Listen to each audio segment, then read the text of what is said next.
हर हर महादेव भक्तों, आज हम आप लोगों को एक ऐसी कहानी सुनाएंगे जो आपके जीवन को सुधार देगा। अगर आप गुरु ज्ञान पर नए हैं तो गुरु ज्ञान को सब्सक्राइब करो और कमेंट में हर हर महादेव जरूर लिखो। अगर आप किसी काम की शुरुआत करने में बहुत अधिक समय लगाते हैं तो आप उस काम को कभी नहीं कर पाएंगे। इसलिए समझदारी इसी में है कि सोचने में समय व्यर्थ न करे और उस काम को आज से ही शुरू करे। एक फकीर एक देश की यात्रा पर निकला। जब रास्ते में रात हो गई तो वे एक व्यक्ति घर रुक गया। उस व्यक्ति का नाम था आनंद। आनंद ने उस फकीर की खूब सेवा की और दूसरे दिन आनंद ने फकीर को उपहार देकर विदा किया। वह फकीर आनंद की सेवा से बहुत खुश हो गया और दुआएं देने लगा कि हे भगवान, आनंद को हमेशा खुश रखना और वह हमेशा दिन प्रतिदिन आगे बढ़ता ही रहे। इस बात पर आनंद हंसने लगा और फकीर से आनंद बोला, हे फकीर, जो है वह भी अब नहीं रहने वाला। इस बात पर फकीर आनंद की तरफ देखता ही रहा और वहां से आगे चला गया। कुछ साल बाद फिर फकीर आनंद के घर आया और देखा सारा धन और सारी संपत्ति सब कुछ चला गया है। आनंद एक गांव के ही बड़े जमींदार के यहाँ नौकरी कर रहा है। वह फकीर आनंद से मिलने के लिए वहां चला गया। आनंद ने उस अभाव में ही उस फकीर का स्वागत किया और झोपड़ी में ही फटी चटाई पर ही बैठाया।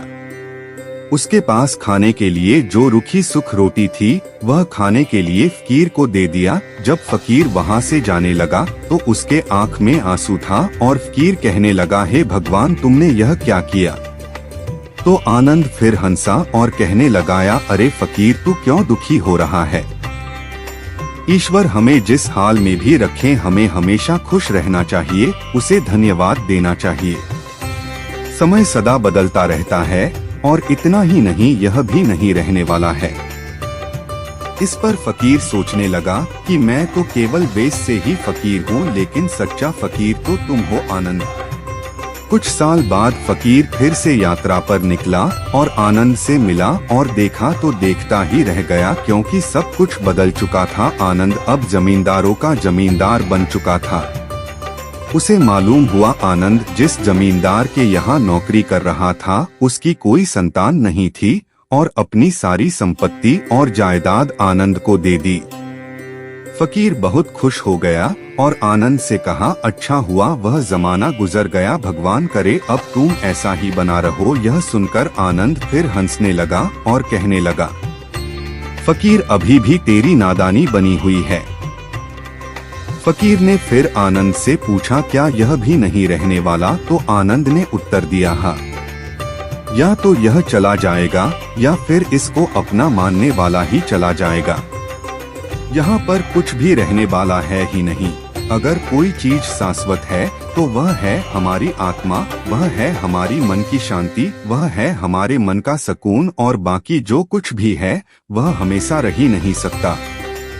फकीर ने आनंद की बातों को बहुत ही ध्यान से सुना और वापस चला गया। जो होता है उसे स्वीकार करो। कुछ सालों के बाद फिर फकीर जब उस गांव से गुजरा तो आनंद का महल तो है लेकिन उसमें आनंद ही नहीं है। उसमें कबूतर गुटरगू कर रहे हैं। आनंद अब इस दुनिया में नहीं रहा, उसकी मृत्यु हो चुकी थी। वह फकीर मन ही मन सोचने लगा कि यह एक इंसान जिंदगी भर कितना दौड़ता रहता है और रोता रहता है, दुखी होता रहता है। जिन चीजों के लिए इंसान तड़पता रहता है, दुखी होता रहता है, वास्तव में वह चीज जो हमेशा रहने वाली है ही नहीं, वे सारी चीजें बदलने वाली है।